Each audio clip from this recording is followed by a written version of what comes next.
আজকের কবিতা রামগরুরের ছানা, কবি সুকুমার রায়।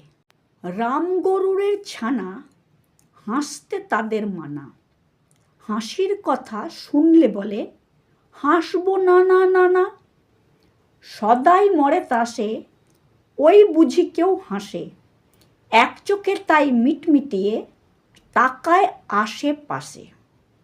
ঘুম নাহি তার চোখে, আপনি বকে বকে আপনারে কয়, হাসিস যদি মারব কিন্তু তোকে।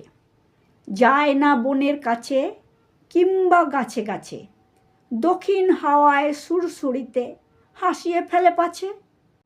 সোয়াস্তি নেই মনে, মেঘের কোণে কোণে হাসির বাষ্প উঠছে ফেঁপে, কান পেতে তাই শোনে।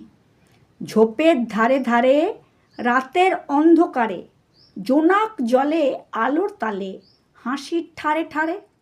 হাসতে হাসতে যারা হচ্ছে কেবল সারা, রামগরুরের লাগছে ব্যথা বুঝছে নাকি তারা। রামগরুরের বাসা ধমক দিয়ে ঠাসা, হাসির হাওয়া বন্ধ সেথায়, নিষেধ সেথায় হাসা।